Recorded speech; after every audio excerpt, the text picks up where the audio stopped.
Welcome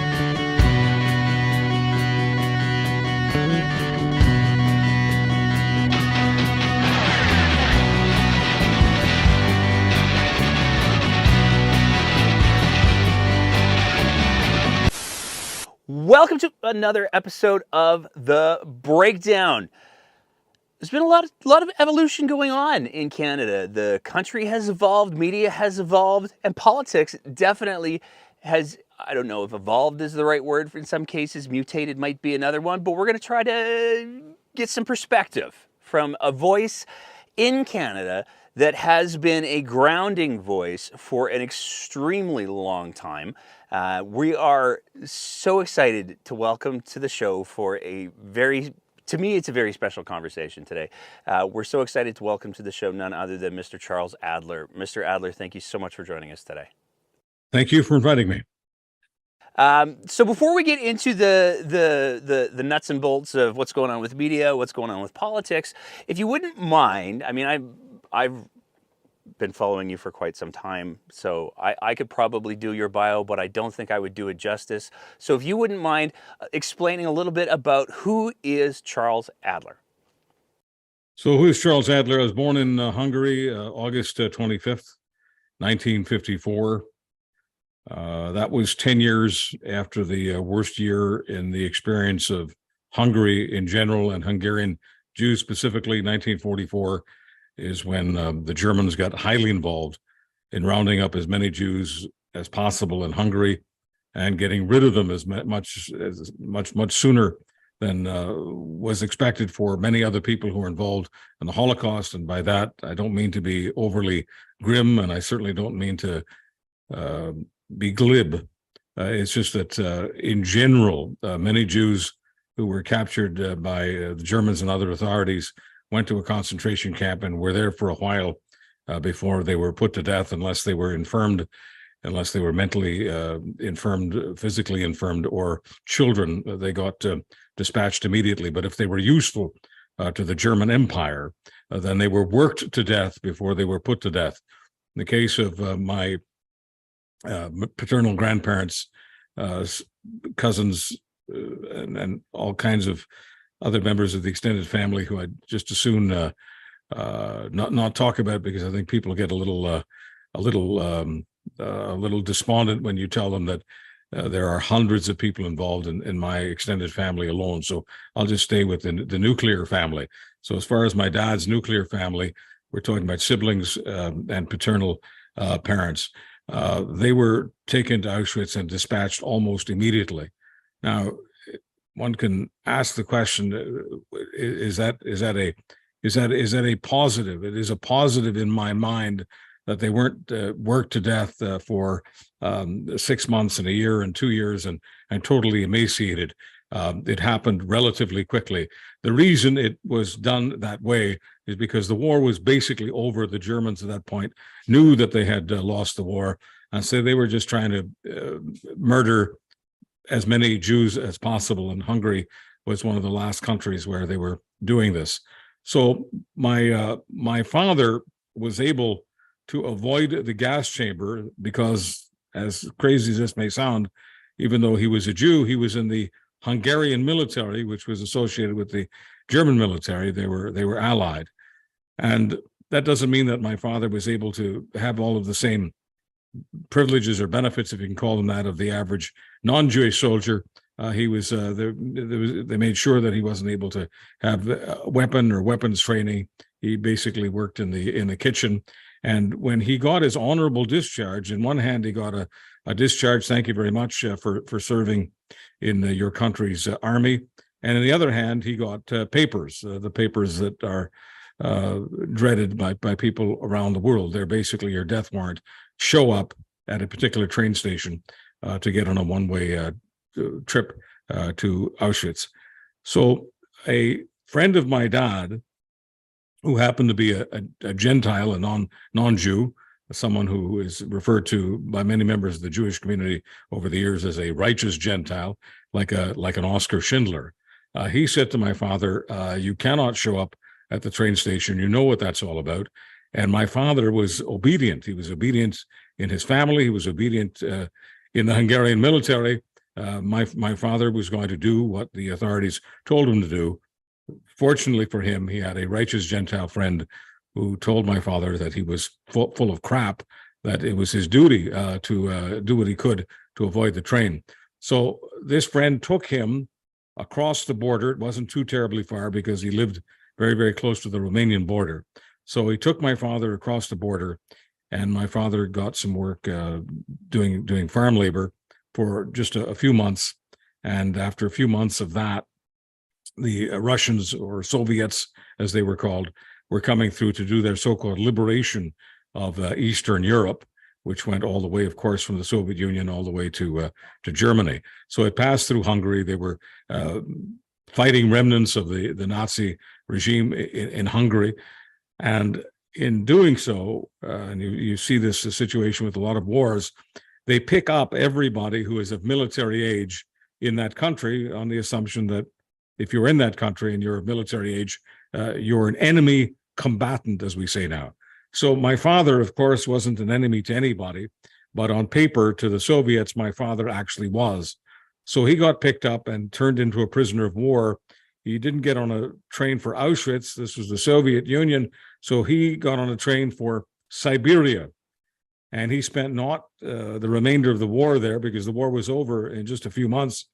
He spent 3 years in Siberia. Yes, the Soviets violated a lot of rules. They did then, they do now, and they kept him there.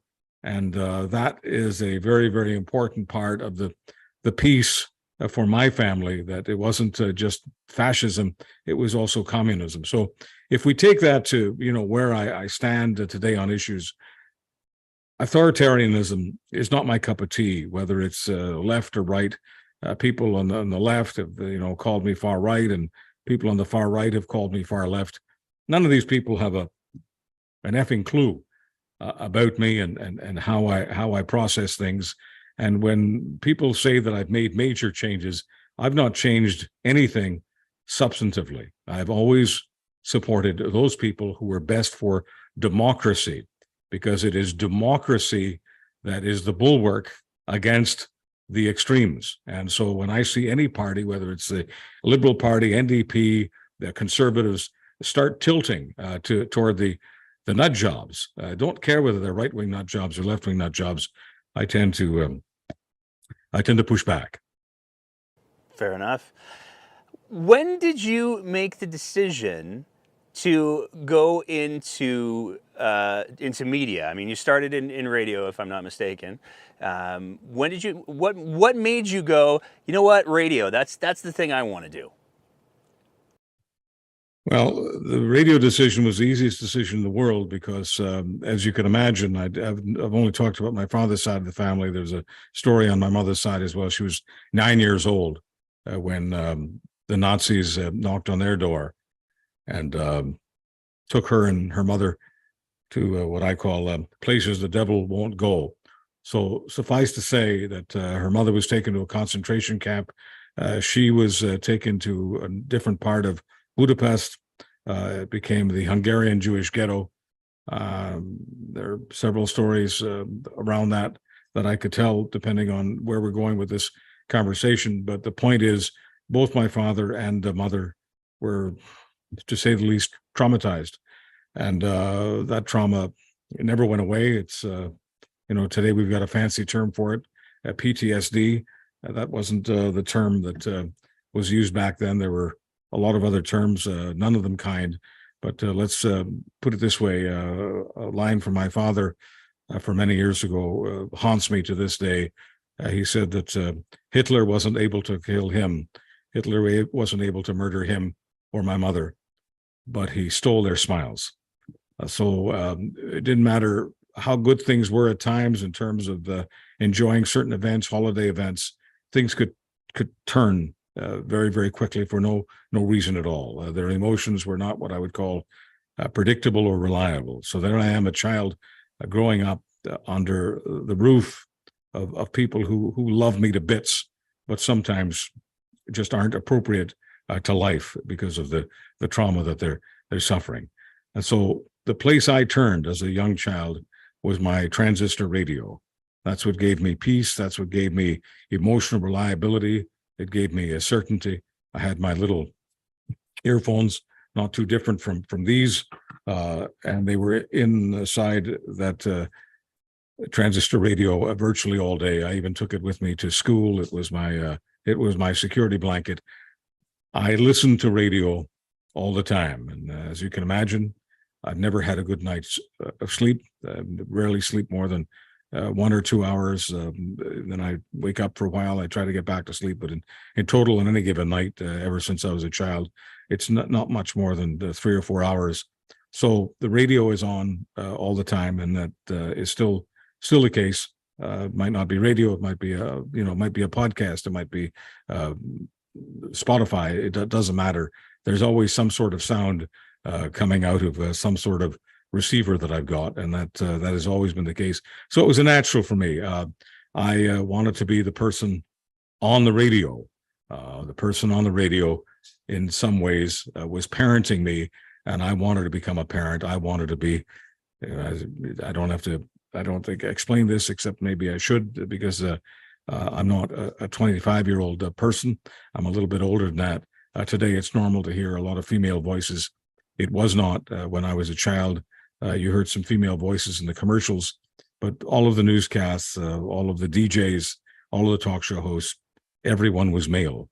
And I thought I would become, if I was lucky, one of those men. I ran away to the circus quite early. I stole the family vehicle when I was 16, driving all over Ontario trying to find work. I could not find it. And one day I asked a particular manager, why is it that I cannot find a job? I've got a tape.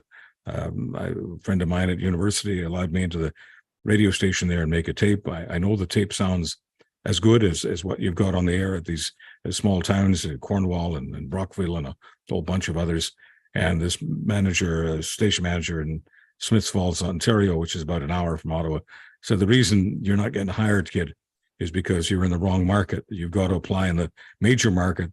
I realize they won't hire you in the major market because you've got no experience and you look like you're 12 years old, but that's just the way it shakes out. Find a job, doing something technical, be a gopher, be in the mailroom. We had mailrooms back then. Do anything you can in a big city, any city, Montreal, Toronto, Vancouver, it doesn't matter. Get your ass to a big city, because nobody in a small town will hire you, because once you're on the air as a professional, a big city will pick you up, and that will make everyone around you feel like crap. We've got people at the station who've been here for 5 years, 10 years, they're going to be here for life. It'll make them feel like crap if someone who looks barely old enough to shave walks in and 2 months later gets picked up in Montreal, Toronto, Vancouver, Ottawa. So that was that's the Coles Notes version of that particular story. I ran away to radio quite early. Finally, when I was 18, I had just turned adult. I got a job at my hometown, radio station hometown being Montreal, which is where we landed after the Hungarian Revolution. We were political refugees, so we landed in Montreal when I was 2 years old. And so Montreal was effectively my hometown.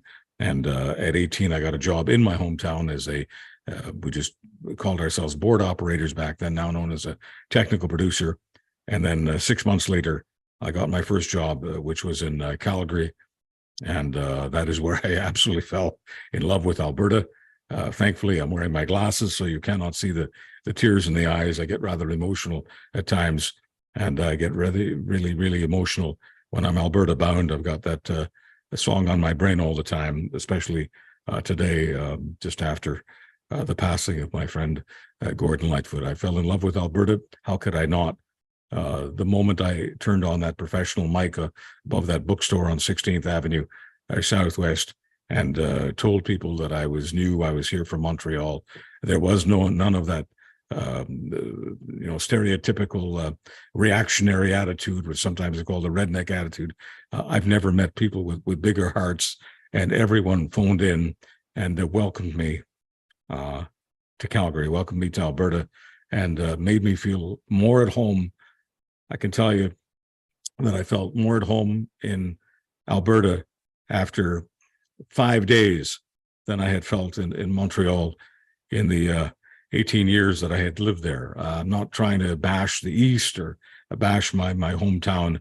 I guess what I am trying to say is, for those people who still contact me, especially the Take Back Alberta types that contact me in many different ways, telling me to keep my nose out of Alberta's business. And what the hell do I know about Alberta? Here's what I know about Alberta. I love Alberta. I love Alberta. I want to go back for just a second because you piqued my curiosity through part of that story there. When you were a kid and you were listening to the radio, I'm curious, what sticks out that you were listening to? Well, I listened to a fellow named Paul Harvey, and I don't know if that name means anything to you, but he was quite an inspiring broadcaster. He had 3 broadcasts a day. He did the 8:30 in the morning news, and then he did the noon hour news, which was a lot longer. It was about 10 minutes. And then he did a feature called The Rest of the Story. And the rest of the story, it was a story. It was always a story with a surprise ending. He was a tremendous writer, just a fantastic communicator. And as far as this child is concerned, he was Uncle Paul. So I listened to Paul Harvey. I listened to music. I listened to all kinds of music. For whatever reason, the music that appealed to me most throughout my life was country music. Country music also had stories, whether they were sad stories or happy stories. They were stories of people who were not anything like the people in my life, because that is the story of my life. The story of my life is whether it had to do with various religions, whether it had to do with various cultural communities. It was important for my child's mind to find avenues that were very, very, very far from where I was living. Mentally, where I was living was incredibly difficult. So escape was important. So whether it was radio, TV, the movies, the music, escaping into these other platforms, these venues, whatever we like to call them now, I just looked at them as story time. I needed a better story than the story that I was living with my folks. In your career, I'm wondering, are there any particularly high watermarks that sort of, and I got to be clear, when I say in your career, I don't think anybody who's been paying any sort of attention to what Charles Adler is up to. I mean, you're ostensibly retired, but not really. They can't retire me. Exactly. The mind. I wish they could. You know, my mind refuses to relax. Daytime, nighttime, Saturdays, Sundays, holidays. It doesn't matter. So the mind is not retired, and I managed to. People are always offering me different projects, and every now and then I take one on. I'm taking one on right now with you, and enjoying it a great deal. Well, thank you. You make regular appearances on Ryan Jesperson's shows as well, and normally sometimes you get a little fiery on there. But I'm wondering, are there any particular high watermarks of your career that when you kind of look back at everything, and as I say look back, I am of course looking directly over your left-hand shoulder. But when you look back at everything, is there anything in particular that sticks out? Well, I think you might be getting a glimpse of the Emmy. And that was an amazing piece of work. A lot of people worked very, very hard on making sure that we qualified for the Emmy, and it was best host in New England, and that was a really big deal because here I am, a Canadian kid. I'd only been in the States for a couple of years, and I'm up against all these institutions. But we put together a heck of a show. The feature in that show that was kind of a high watermark for my career was called Chuck in the Truck, in which I'm literally driving a truck. It was an F-250. It was a great big honking truck. It was not anything an environmentalist would be proud of. I don't know whether we got 8 kilometers to the gallon or whatever it was. We had two gas tanks which we constantly had to fill, and we would drive all over New England. And I would get out of the truck. And of course, I'd have a camera person with me. His name was Russ, and Russ would shoot yours truly talking to people, regular people, about things that made me curious about the news and certain news stories. Some of them were local, some of them were national, some of them were international.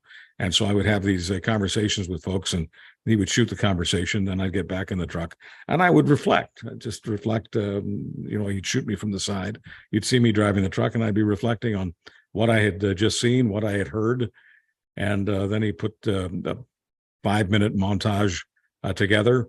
So you got clips of me talking to people and clips of me reflecting and trying to describe it. If I just had the visual, people would understand, but I'm trying to do my best to give you an audio version of what went on. It was very personal.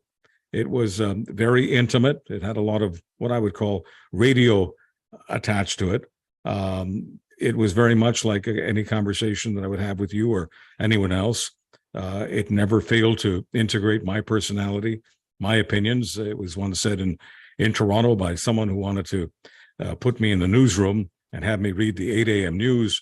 It was a top news executive who said, Charles Adler will never read the 8 a.m. news on this radio station in Toronto because Charles Adler cannot even clear his throat without offering an opinion that is going to tick off a lot of people.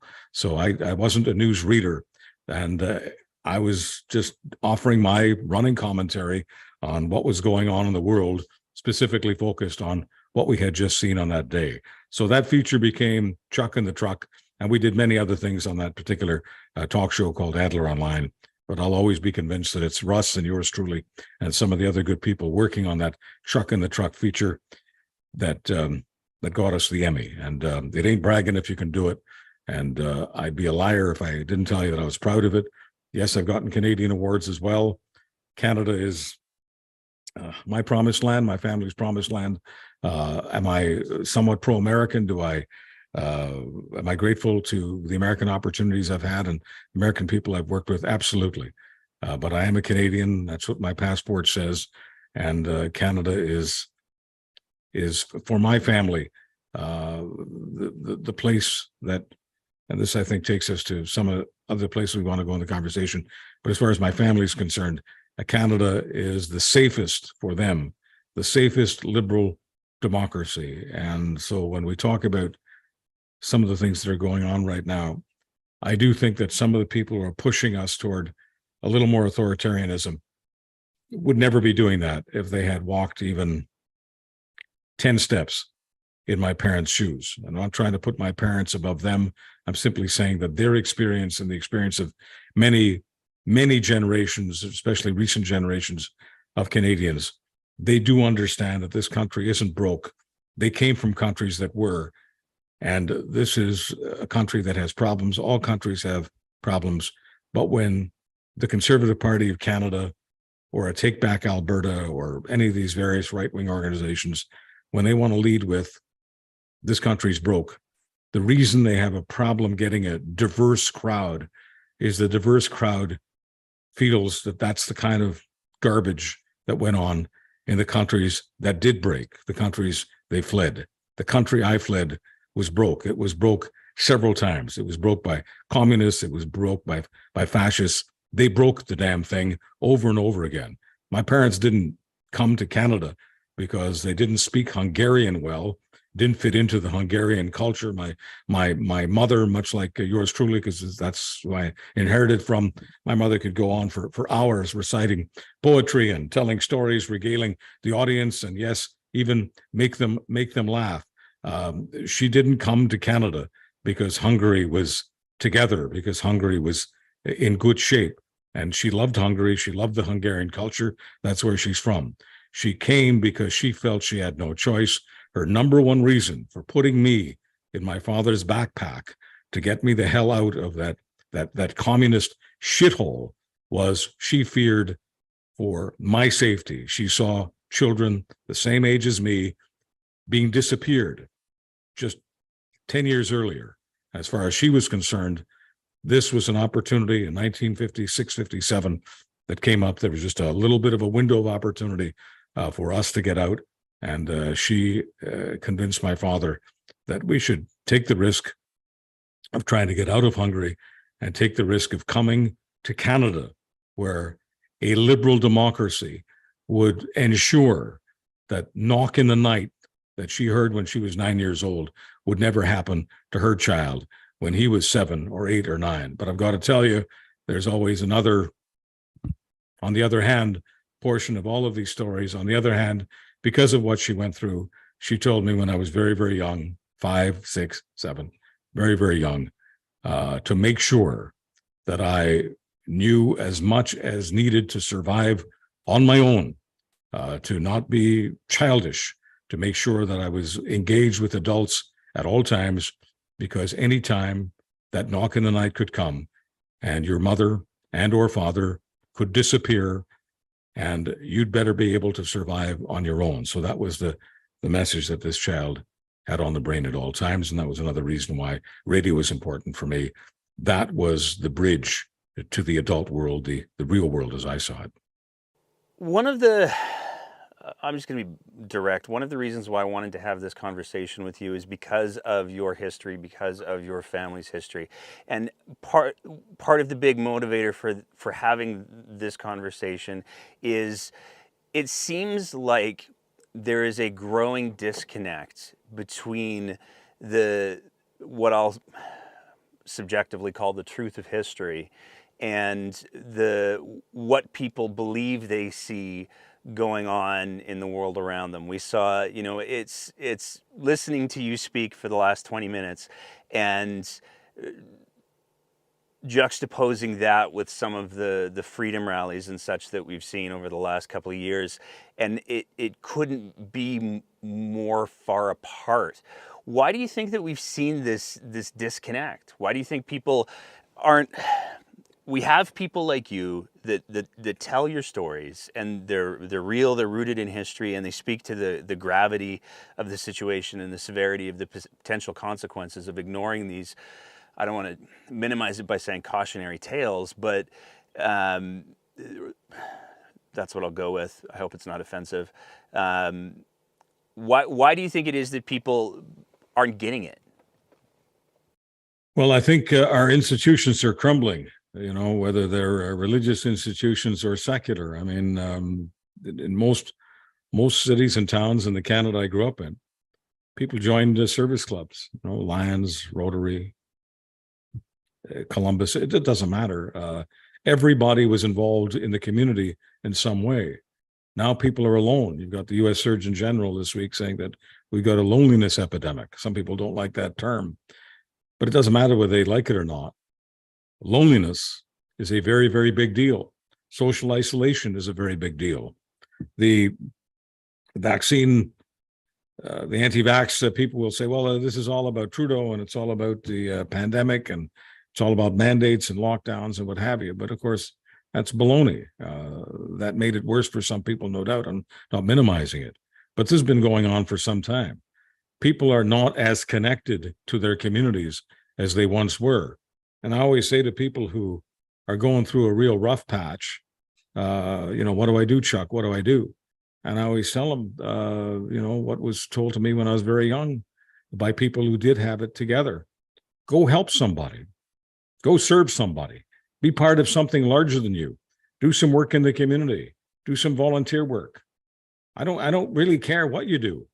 If you're of service to somebody, if your mind is on getting somebody from A to B, your mind won't be on trashing the country, trashing the province, trashing the police force, whatever it is that people get their heads into when they're spending all their time online alone communicating with nut jobs. And I have to call them what they are. Nut jobs is the most polite term I can find. I mean, it's not like I don't know they're nuts. They try contacting me all the time. They show me stuff that's a lot uglier than what they generally put on the web, and they believe this stuff. And the fact that they're sincere about it doesn't make a damn bit of difference. They've been twisted. Some people use the word radicalized. We've got people in this country and the United States and elsewhere who have been radicalized on the web. And most of that stems from the fact that they're disconnected from what I would call traditional institutions. I mean, I use those service clubs as an example. The religious institutions, it doesn't matter to me, church, mosque, temple, synagogue, it doesn't matter. I'm not a particularly religious person, but I'm religious about the idea of you have to have a purpose in your life. You have to believe in something that is larger than yourself. And you have to serve somebody. You've also got to find a mentor, and you've got to walk in the footsteps of that mentor, because that is how you can get through life with a feeling of satisfaction. I don't want to get into religion too deeply here, but I'll just say this, because I'm living in a country where most people are either religiously Christian or nominally Christian. I mean, this country got Christianized a long time ago. And the Christian faith, and it was a great teacher. I may not be a Christian, but nobody's going to stop me from admiring one of the greatest teachers who ever lived, and that would be Jesus Christ. And so if you're walking that path, if you're Jewish, if you're walking the path of the Jewish heroes, the Muslim heroes, it doesn't matter to me. If you're walking in the path of, walking the walk and walking the talk of whoever that person is, that is someone that you know has a moral compass, someone who you know believes in right and wrong, someone who you know can guide you, find that person, alive or dead. And unfortunately, the people who have become radicalized have been finding some very twisted people, and that is why you've got a situation now where these people are twisted, radicalized, whatever you want to call it, and they just don't believe anything that is coming from the likes of you and me. As far as they're concerned, you and I are part of some WEF conspiracy or whatever. Like all cults, people inside the cult are told to trust absolutely no one else. And of course, it gets to the point of paranoia. And that's where things get really dangerous. The people who have been radicalized actually think that we're out to get them. And the pandemic gave them a great cause. In the pandemic, with the so-called lockdowns, we never had the kind of lockdowns they had in Australia and other countries, but we all know what they mean by their lockdowns. With that situation happening, and the government encouraging people, and sometimes encouraging them by telling them they couldn't work, they couldn't socialize, they felt like pariahs if they didn't follow public health rules, masking, vaccinations. We know all of this. Those people, honestly, I'll never say that it was dishonest. Some of the leaders may have been dishonest, but many, many thousands of people in this country got absolutely caught up in this idea that they were being ostracized and persecuted. Some of these people even put on the yellow star. You can just imagine how hideous that is to someone like me, a child of survivors. But I never had trouble understanding where that came from. And I'll tell you this, the moment we lose all empathy for people, even the people we despise, we don't despise them, I don't despise them, I despise their cause. But the moment we lose all empathy for them, we lose the ability to build any kind of bridge. And unfortunately, that's the state of Canada right now. Silos is what it's often called. We talk to people inside our echo chambers, it's sometimes called as well. We only trust people who say exactly what we're thinking and feeling, and we don't trust the other side. And I have no idea how long this will be the case, but at the moment that's what we're involved in, and that's why I think you have the polarization. And the part of the world that I spend most of my time in, which is Manitoba, it's very, very hard for people in Manitoba, many people in Manitoba, to understand that Justin Trudeau is a winning prime minister, is a rock star, is a person who still has an excellent chance of winning, because they have certain feelings about Justin Trudeau. I could take you to parts of the so-called 905 or the suburbs of Vancouver, or many parts of Quebec and Atlantic Canada, and they don't understand how anyone can even think that Pierre Poilievre can be the next prime minister. When people make those observations and conclusions, 99% of the time, it is absolutely sincere. It's based on the circle of people that they're in. If all of your friends, if all your family are all on one side, it's very, very difficult to understand that there is another side. It may be in the next county, it may be a couple of provinces over, but there was once upon a time, I guess, media, mainstream media that had the ability to bind people. And so it didn't matter what part of the country people lived in. They trusted what they heard and what they saw in media to make them understand why things were the way they were. Well, that's changed. Mainstream media may still be called mainstream media, but it's got a competitor. One of its competitors is what you and I are doing right now. I want to talk. I have you, boy. You teed me up a question that I so badly want to ask, but I'm going to save it for a little bit later because I do want to talk about the media piece, and there's sort of two branches to the conversation I'm hoping that we can have. The first one is, how do you see that that media has changed? And when I'm talking about that, what I'm referring to is what you kind of spoke about there a little bit. When I was growing up in northern Alberta, where we had an antenna wired to the roof of the house because it was the only way to get any kind of a signal on anything,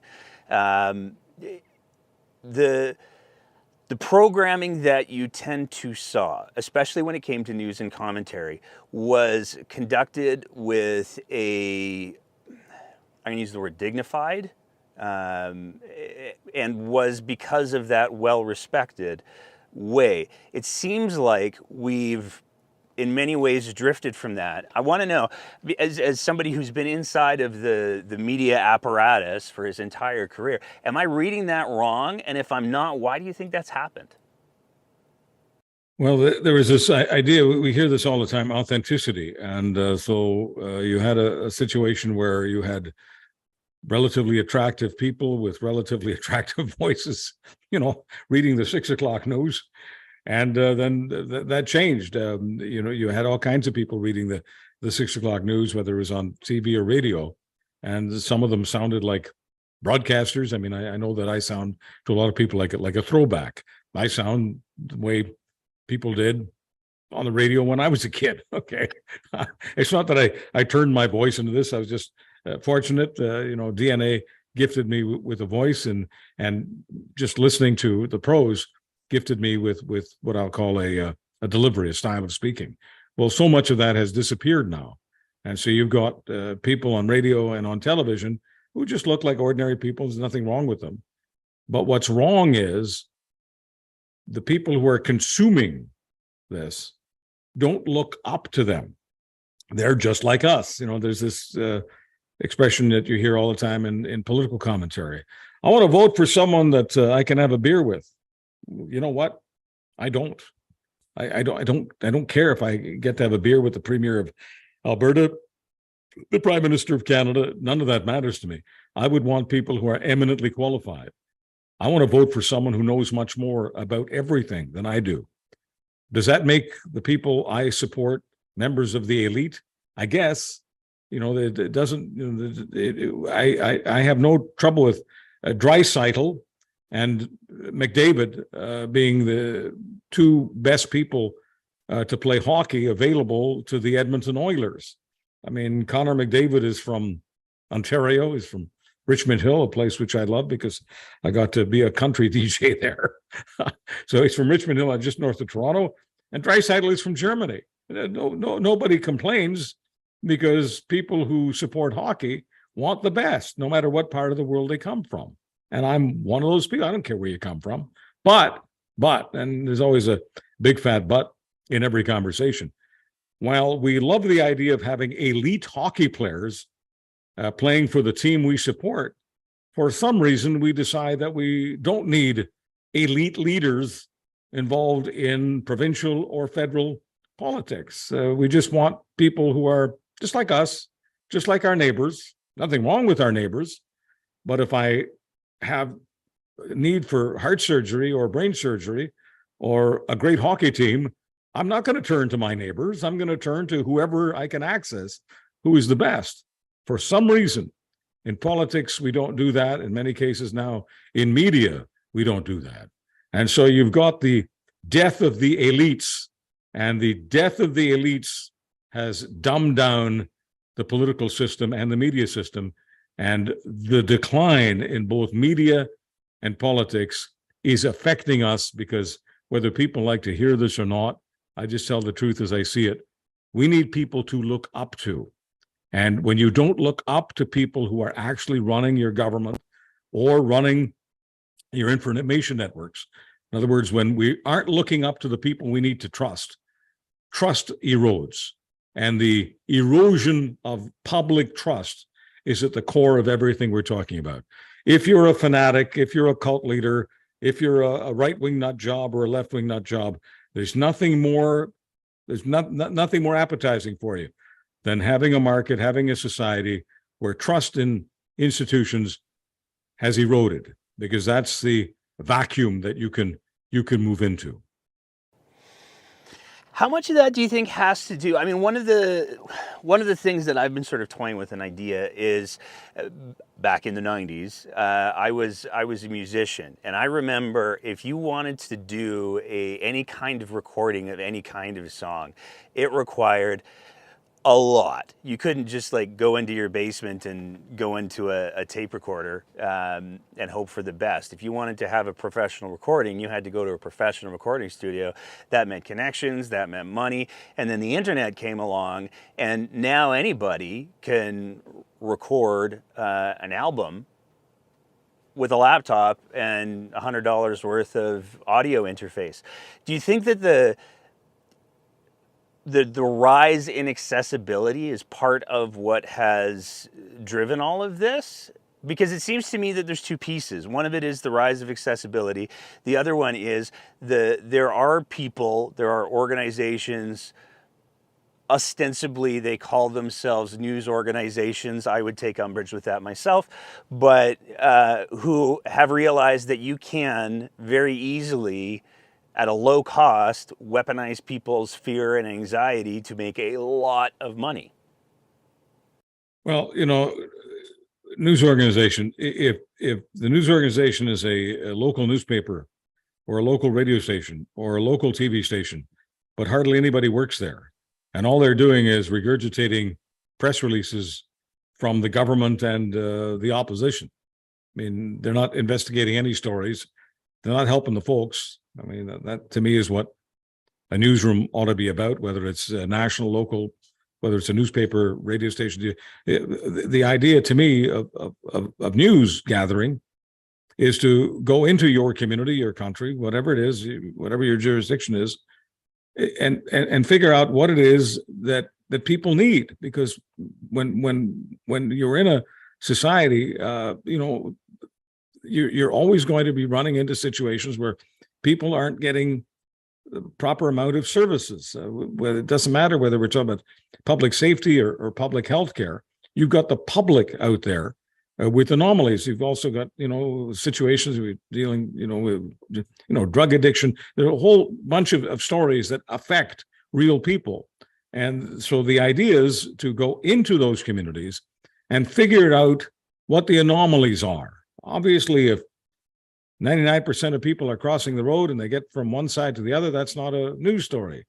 But if there's some issue revolving around traffic, revolving around drugs, revolving around anything that is creating accidents, creating homicides, creating addiction, creating chaos of any kind, and I'm just being very vague here for a reason, you cannot actually take a media service seriously when there is literally nobody going out into the community, where you just have a handful of people who are at their computers all day, and that is their view of society.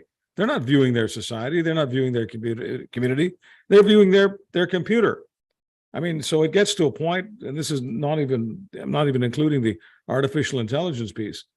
You'll have a situation right now where people are covering communities from communities they don't even live in, because it doesn't matter. So let's say I'm in Winnipeg right now, and let's say my job is to read a Calgary or Edmonton or Red Deer newscast. You can send me the script, I can access the news releases, whatever it is. It doesn't matter. What difference does it make if my ass is in Red Deer or in Altona, Manitoba? I can still deliver, if that's all that's required of local news, is just, reading releases. What difference does it make? But the question always becomes the same question. This is what I always go back to. Am I of service to somebody at that point? Am I of service to the market? Well, I don't think so. So you've got news organizations that don't cover any news. I mean, you get TV newscasts that have stories on about whatever the local fire, local accidents, all the stuff that require no serious investigation at all. I mean, it doesn't matter. We've got visuals, and we'll speak to the visuals. But all of the stuff that you talk about in your podcast, all of the stuff that becomes issue-oriented content, that does not get covered by most of the so-called mainstream organizations. They don't have the money. So it's not happening. So once again, there's a vacuum. When there's a vacuum, others will step into the vacuum. But for media organizations to say, we don't understand why the public doesn't stay loyal to us, we don't understand why they don't listen to us as much as they did, or view our shows, or even trust us. When they say that, I often ask myself the question, are you fucking kidding me? You used to have a newsroom of 25 people. Now you've got one who's 19 years old and can barely speak English, and you don't understand why people's faith in you, why their trust in you has declined? Are you effing kidding me? And I'm not, here it is. I'm a relatively moderate person. And I'm sure to some people watching this, they go, "Oh my God, this guy's really radical." Are you kidding me? I'm not radical at all. I want the store to have its shelves stocked. I want newsrooms to have their newsrooms stocked. And by the way, when people say, "Well, the last thing you want is government support," why wouldn't I want media to have government support? If the business model doesn't work, if they cannot generate enough funds from advertising to stock the newsroom, what's wrong with the idea of communities having access to information? They need access to information just like they need access to a fire service. Is there something wrong with the government supporting the fire service? I sure hope not. I sure hope we don't get to a point where you're on your own ideology takes place. And so in certain neighborhoods, if people just can't afford to have a fire station, I guess they just won't have one. I guess they'll just burn down occasionally, and hey, they're on their own, because that's how we can be a free society. That's how you measure freedom. Well, I don't measure freedom by putting people out there on their own. That's not freedom for me. But as far as the media piece is concerned, we have to have a serious conversation about whether or not the media is providing adequate information. I think that the lack of information out there, the lack of investigation of what's really going on in this country, I think it creates a certain level of chaos. It creates certainly a certain level of anxiety. And as I say, for the executives of media companies to just simply throw their hands up and say, I really don't know what's happening here. If they don't know what's happening, they shouldn't be in those chairs. It's fascinating. As you're speaking there, the only thing that I can think of is there was a recent series that was done in a local Calgary, and I would for sure call them journalism, called The Sprawl, where they talked about the history of the Calgary Herald and how the Calgary Herald was, for a period of time, headquartered in downtown Calgary, and then the building was moved to a large building just off of Memorial Trail. I remember going to that building when I was a kid, and it felt like a cathedral. It was so busy. There were so many people who were doing so many things, and I was just in absolute awe of it. And it's now going to be turned into a storage facility. I wish I was making that up, but that's what the big Calgary Herald National Post building is being turned into. It's being turned into a U-Haul storage facility. And that, to me, just aligns with what you said alarmingly well. Well, it is amazing that, a big city like Calgary, Edmonton, it doesn't matter. It could be Montreal. I guess Montreal was one of the first actual newsrooms that I worked in. And if you go to that station's newsroom today, you won't see more than one or two people there most of the day, and you can go for several hours without seeing anybody in there. And the same goes for the Toronto newsroom I worked out of, and many others. And so, I mean, this is a simple math issue. If if nobody is in charge of harvesting information and doing stories, if the lights are on but no one's home, how on earth is that a service? We always have to focus on that word. How is that a service to the community? I'm curious. I mean, you've talked about mentorship, you've talked about service to the community, and one of the things that I think aligns with that is the whole idea of sort of journalistic standards and practices. And you also mentioned, in the absence of a thing, the void will be filled. Nature abhors a vacuum and all of that. Do you think that part of the reason why we're seeing so much I don't even know what the word would be. I'll go with chaos in the media realm is because the void is being filled, but it's being filled by people who haven't had the mentorship that you've been talking about. They haven't had the opportunity to have those skill sets and those values passed on. So they're just kind of making shit up as they go. Do you think that's part of the problem? Well, sure. I mean, you've got in many cases, you've got young people and they're very intimidated. Look at the Danielle Smith situation right now, where she's holding news conferences without answering follow-up questions. You know, where is it? Where is there a dean of journalism? Where is there a grown-up to look her in the eye, and instead of asking a question related to whatever campaign issue that she wants to be on, where is the senior journalist to ask this question? Who the hell do you think you are? I mean, you know, if you're not a leader in a democracy and you're not willing to answer questions, if you're not willing to answer follow-up questions, that means you're suppressing a conversation that needs to happen. Who the hell do you think you are? There is no liberal democracy anywhere in the world where when a leader is answering questions, they don't answer follow-up questions. The president of the United States doesn't do that. I can take you to authoritarianism. Vladimir Putin doesn't do that. Now, if you ask the wrong follow-up question, you may fall out of a window. And I'm not trying to be funny, because that's actually true. And I'm not suggesting that we want people to be thrown out of windows here for answering the wrong follow-up question. That's not where this conversation goes at all. But who the hell are you, Premier Smith, to impose this kind of rule? And why should we respect your rule? And frankly, if I were somebody, you know, involved in media there, I would boycott her news conferences. I would boycott the news conference of any, I'm using the word liberal here, small L liberal, small D democracy.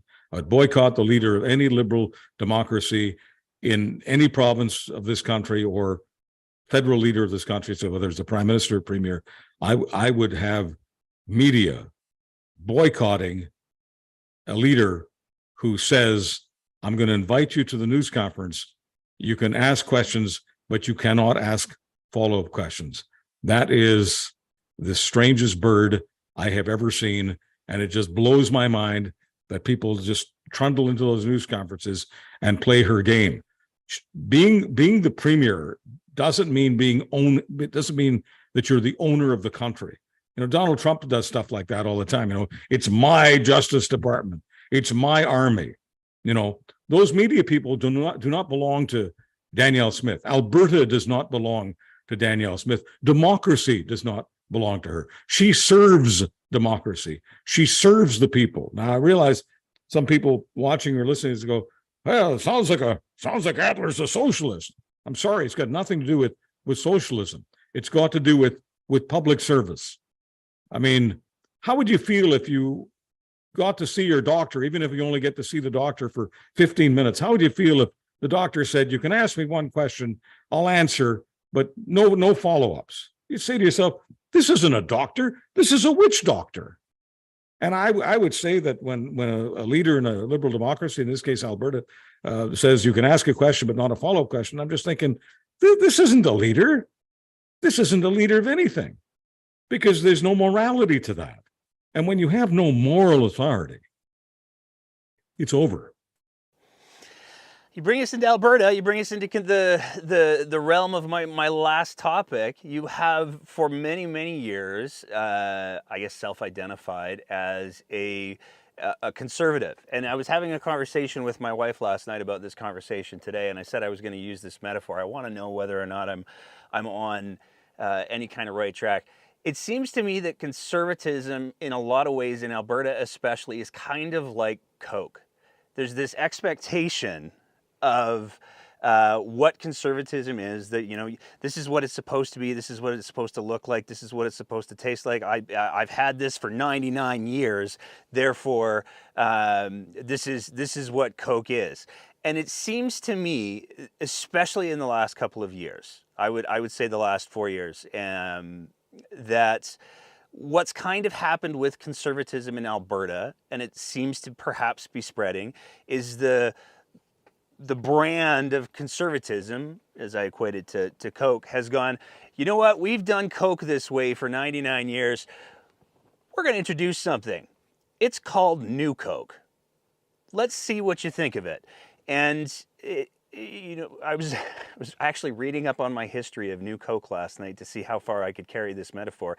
And initially it was adopted quite well. But after a short period of time, people went, oh, I don't like this. And there was quite a bit of pushback. Do you think that conservatism, as it's operating in Alberta, is not the same thing as the original brand of conservatism? And do you think that there will be a possibility of people saying, well, I don't like that flavor, that's not what I thought it was? What'll it take? You know, I was at home in conservatism for decades. You know, virtually my entire adult life. I was a you know, call it a Peter Lougheed conservative, a Bill Davis conservative. That's the conservatism that appealed to me. So if I compare Peter Lougheed to Danielle Smith, you know, it's New Coke compared to sewer Coke. You know, I prefer Coke to sewage. And if you want to put sewage in a bottle and call it Coke, I mean, I don't care what you call it. I mean, there's, I mean, can you imagine Peter Lougheed saying, well, you guys can ask a question, but don't ask a follow-up question. Don't engage my answer. I'll just say whatever the hell I want, and don't you dare engage. So no, I mean, this isn't conservatism. I don't really have a name for it. I think sewage will do. Dirt. It dirties up democracy.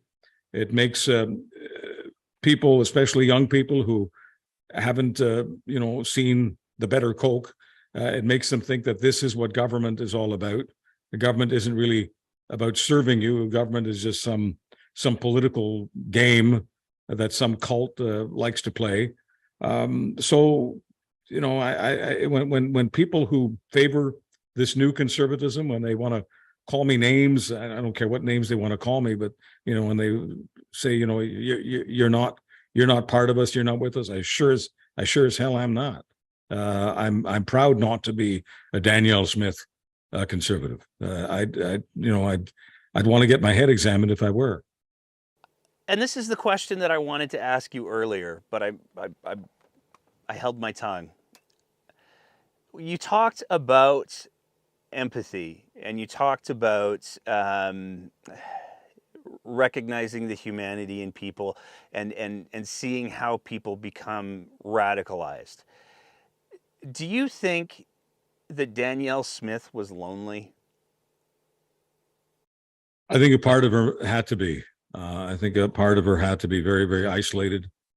I really believe in my heart of hearts that Danielle Smith, had things gone differently, would have been happy to be a progressive conservative.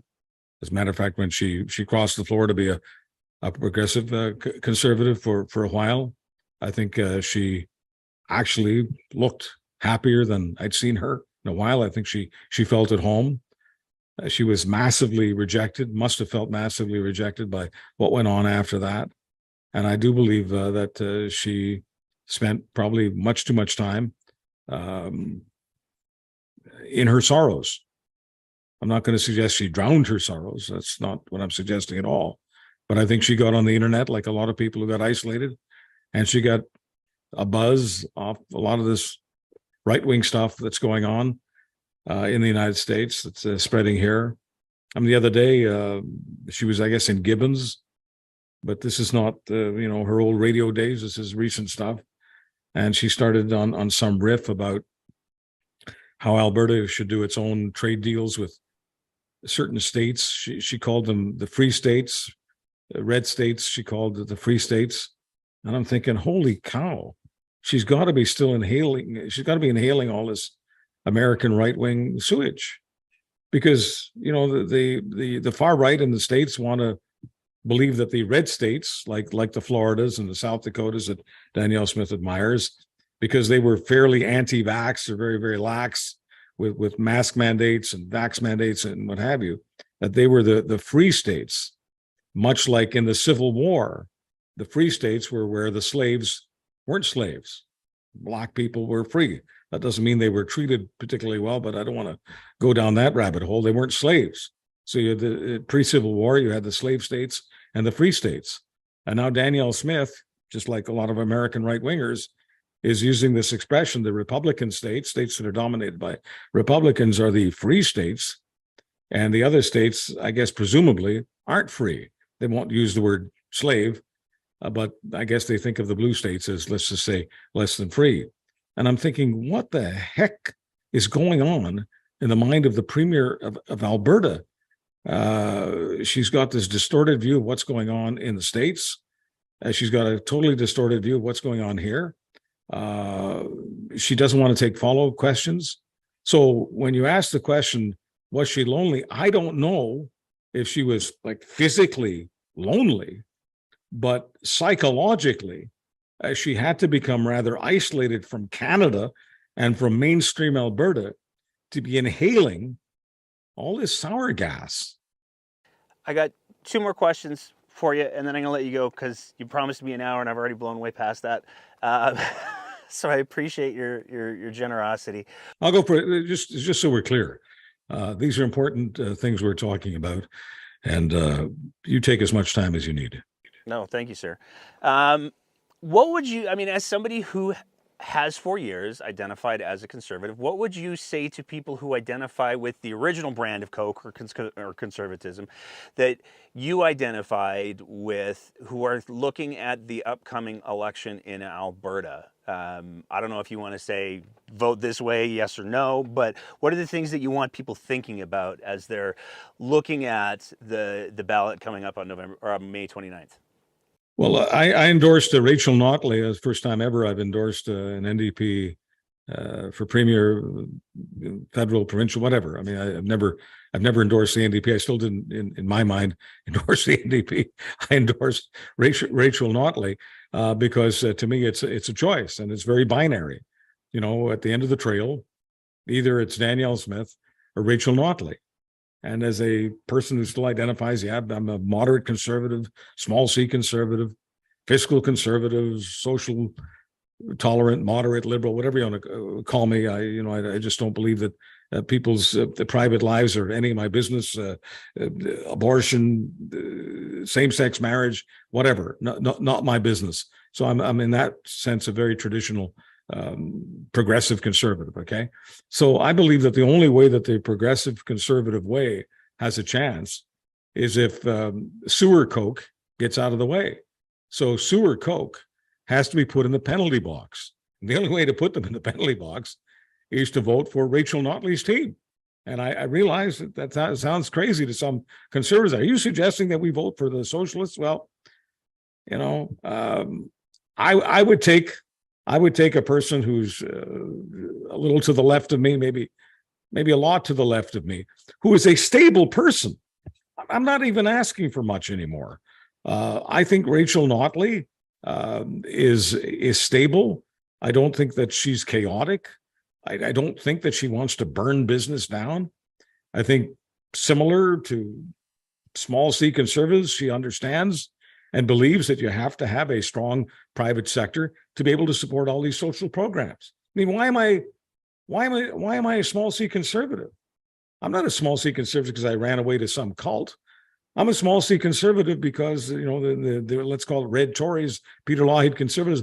What I grew up with was it's the best possible path to allow the private sector to have the most amount of opportunity to throw off the most amount of revenue for the best possible social services, whether it's the fire department or the hospital. That's why I'm a small c conservative. not a small c conservative because I want to make sure that, George becomes a billionaire. I could care less if anybody becomes a billionaire.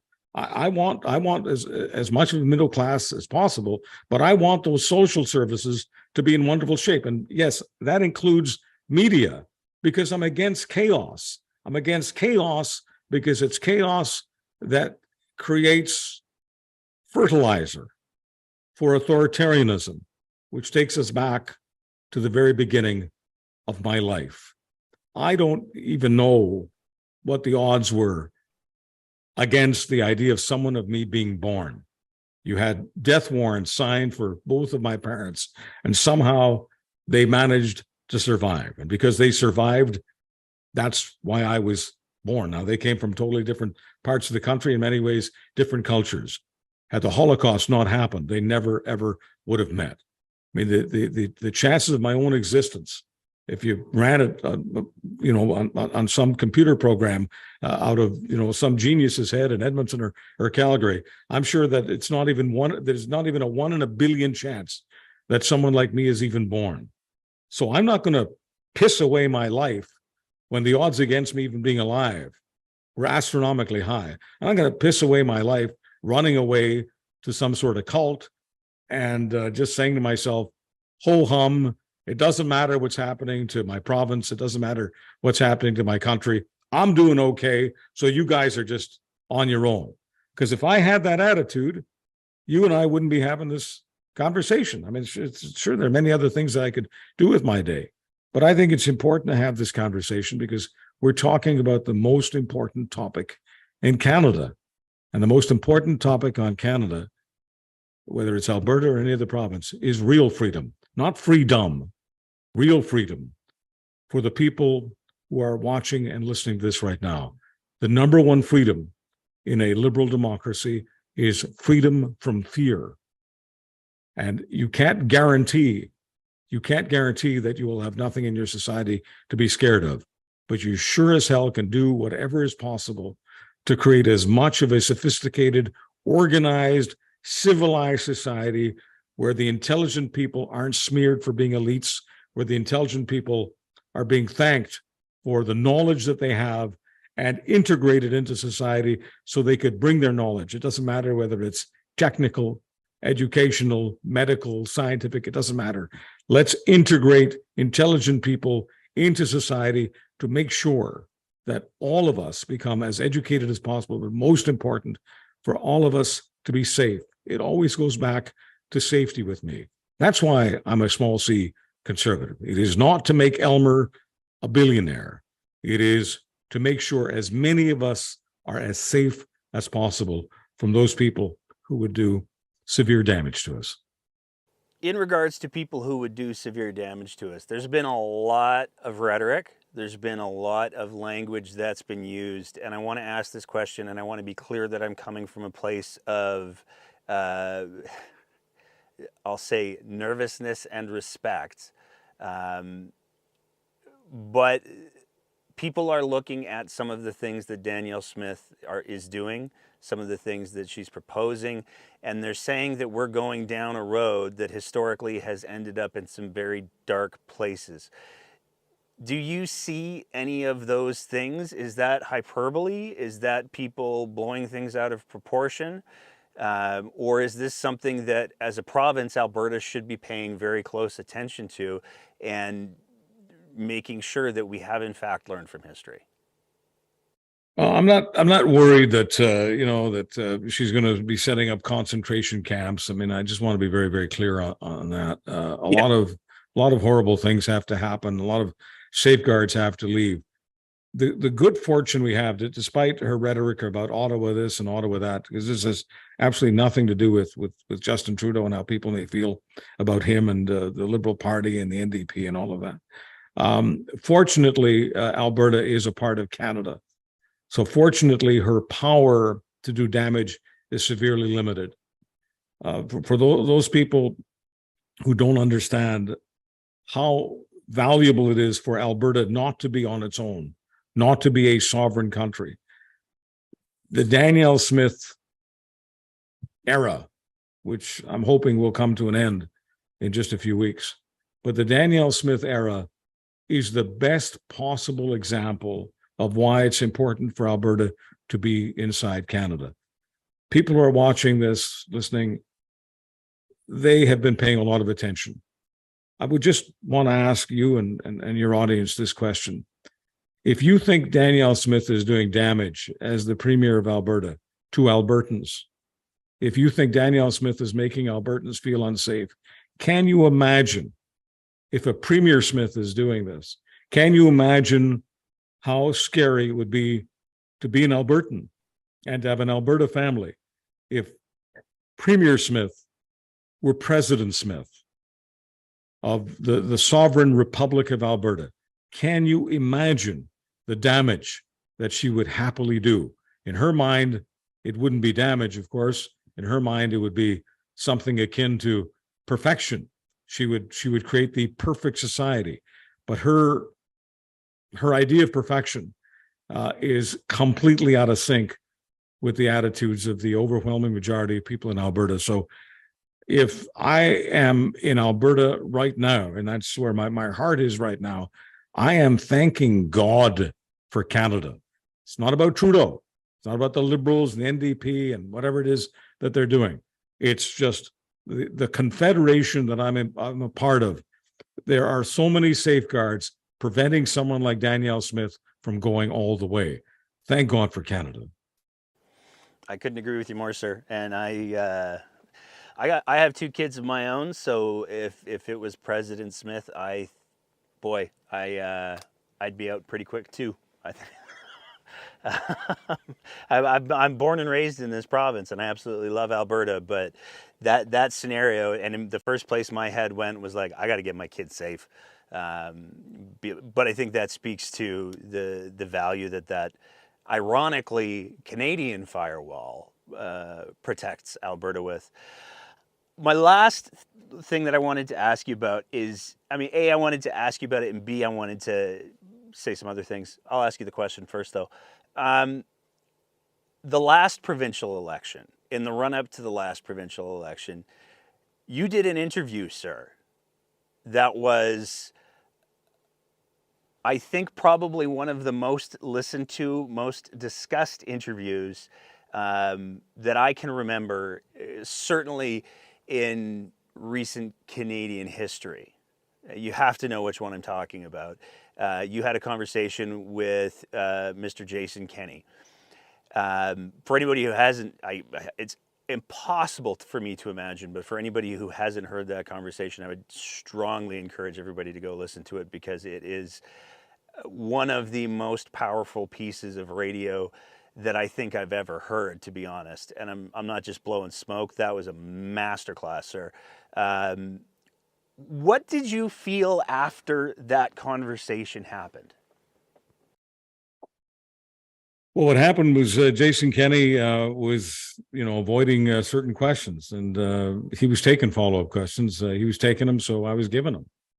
And it started out with the business about a person who was destined to become his education minister. There was no doubt in my mind or anybody's, because as far as I was concerned, the outcome of that election had been decided a year earlier. Albertans were going to vote for the UCP. And just to put all my cards on the table, I was a supporter of the UCP happening. I was a supporter of Jason Kenney. It all fell apart that night. So there's an MLA who had said some very, very crazy things while doing a sermon in a church a few years earlier. And he said some crazy things about women, said some crazy things about gay men. He was doing a lot of far right-wing crazy talk. And so I was just asking Mr. Kenney, after he was able to listen to some of that sermon, I was asking him what he thought of it, and what he thought of this human being, and whether he might consider telling the people of that constituency in Alberta, not terribly far from Edmonton, that, you want to vote for him, that's democracy, vote for him, but this person won't sit in my caucus. This person's out of sync with UCP values, Alberta values, and my values as in Jason Kenney. To me, a very, very simple statement to make. And then it all fell apart. He wouldn't do that, and he started BSing about how the gay community embraces much of what this person says and what this person believes. It's just, and then at some point, I couldn't take all the BS that was coming at me. I felt personally insulted because Jason Kenney and I are friends, and he was treating me like a rube, which I don't like. The way Danielle Smith treats the media, frankly. So I remember going, knock, knock. Who is this person? Who's there? What happened to my friend Jason Kenney? Who are you? And he still wanted to spin. So he said that some of the questions were out of line, and I said, Mr. Kenney, every leadership issue, every time you're up for an election, it's character is what's most important. I can't remember exactly what I said, but it was essentially, you're failing the character test. I want to give you a chance to pass the character test. So I finally went to a place where I guess he didn't expect me to go, and Albertans didn't expect me to go, but I wanted him to pass the character test. So I brought up San Francisco, where he was practicing serious homophobia to the point where he was wanting to have rules in place which would prevent gay men literally dying in hospices from getting visits from their partners. Rules that would actually prevent their partners from attending the funerals of their gay partners. That's the kind of stuff that Jason Kenney was into. And I wanted him to pass the character test because we're days away from an election. And I want to believe that the person who's about to become the CEO of the government of Alberta has a sliver of character, just something. And so I thought this was going to be very easy. I just asked him to apologize for what he had done, to apologize to the families of those men. He wouldn't do it. He just did one of these, well, that was then and this is now, and basically one of those answers that essentially boils down to like, shit happens. Why are you bothering me about this? And I just, knowing how deep Kenney was into philosophy and theology and morality, I just thought to myself, my God, this is the real Kenney. I've got a Wizard of Oz situation here. I've got one attitude going into this interview about who this person is, and now I'm forced to look at what's behind the curtain. And behind the curtain is a moral empty, a moral numpty, a moral sewer.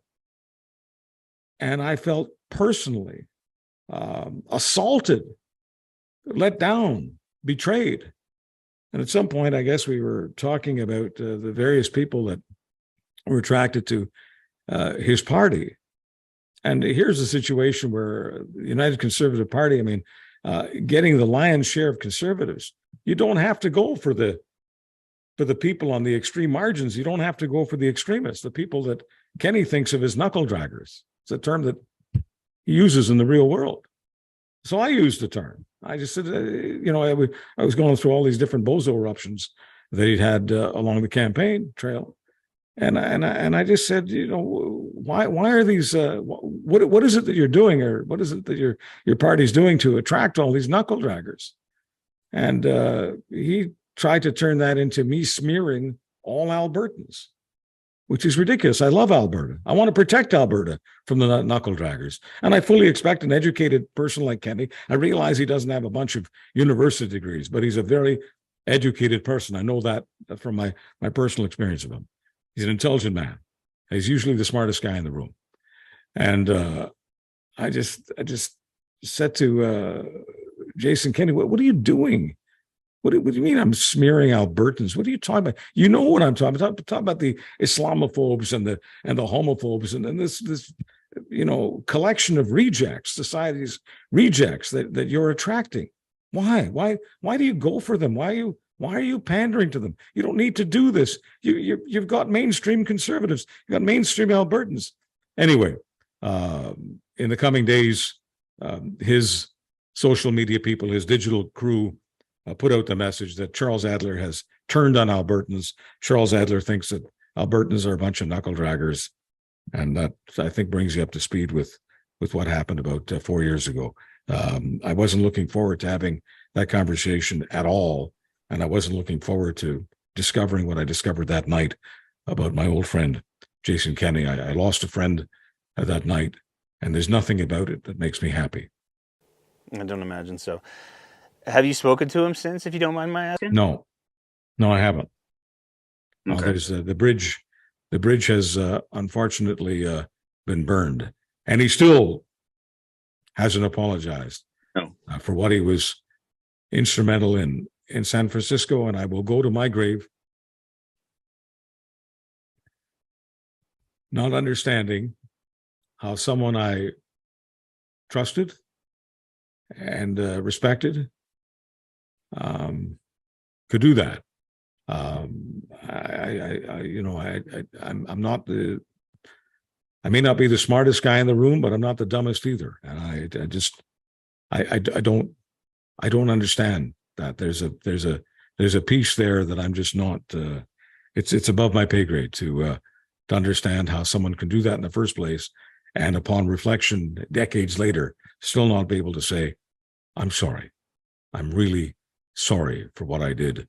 I was completely wrong. I was morally wrong." And Jason Kenney has never had trouble saying that other people were morally wrong. I don't know why on this particular file he can't say I was morally wrong, because he was.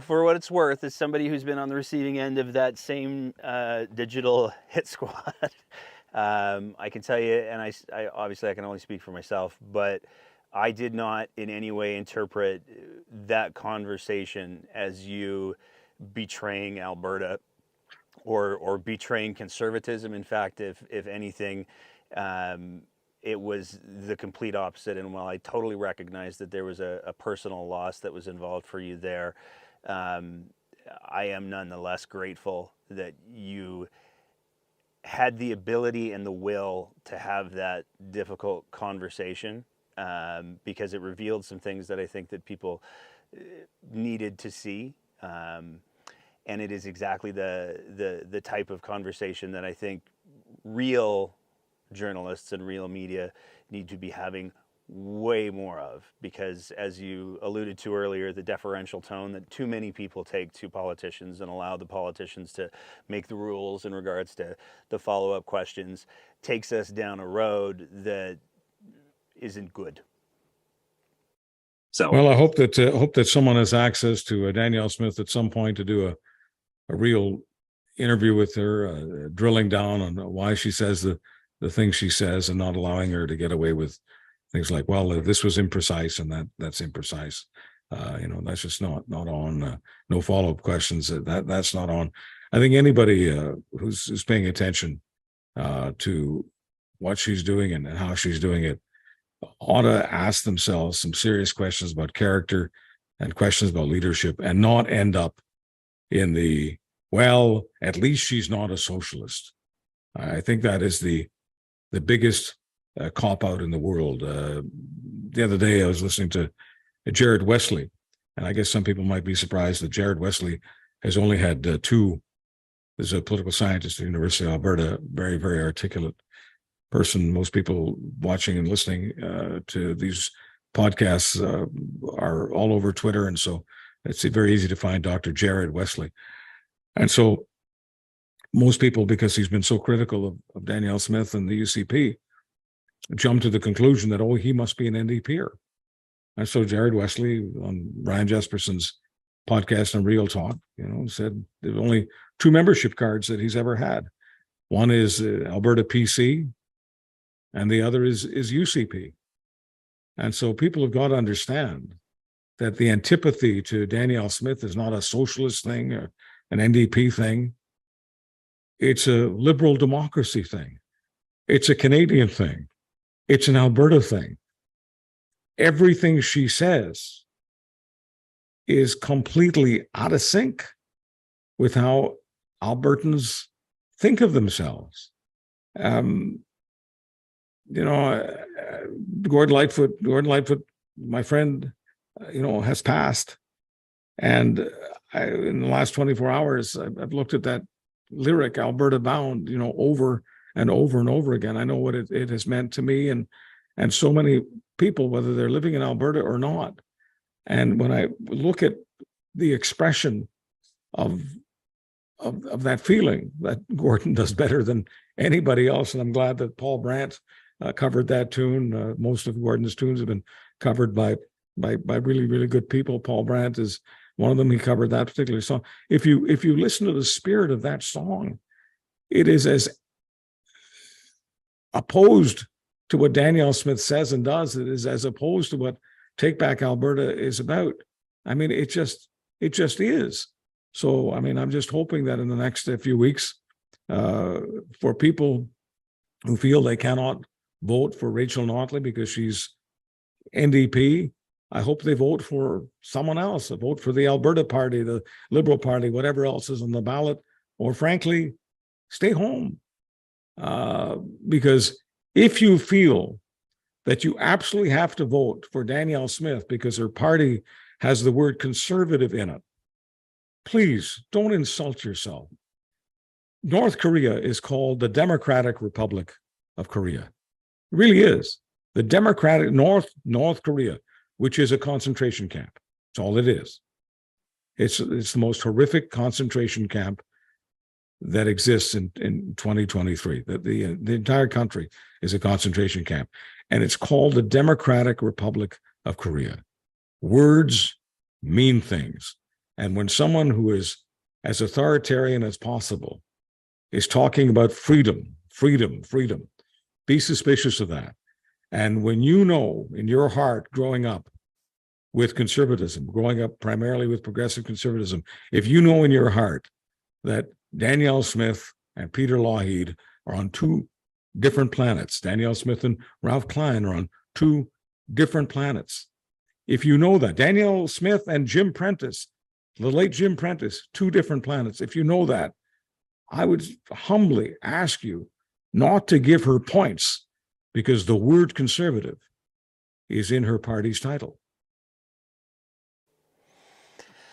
Mr. Adler, this has been an absolute gift. I cannot thank you enough for taking the time to have this conversation. It is, yeah, I am so grateful. I have literally 2 pages of notes that I've been making as we've been going, because you've said so much insightful and important things. So I just want to say a tremendous thank you from me, from everybody at the show, and I'm going to say on behalf of our audience for sitting down to have this very long form conversation. I really, really do. I just can't say thank you enough, sir. Well, thank you for giving me an opportunity to talk to the people I love. Thank you for asking follow-up questions. Thank you for loving this democracy. And God bless Alberta. As always, if you appreciate the kind of content that we're trying to produce here at The Breakdown, we would love it if you swung by our Patreon page at www.patreon.com/thebreakdownab and signed up for a small monthly sponsorship of the work that we're trying to do here. It is because of the support that we receive from our Patreon sponsors that we're able to continually up our game, and it is tremendously appreciated. So I want to throw a big thank you out to them, and you can go ahead and visit that website and join and support us as well, because we need all the help we can get. Thank you so much for your attention. Thank you so much for listening and being part of these important conversations. And we will see you next time on The Breakdown.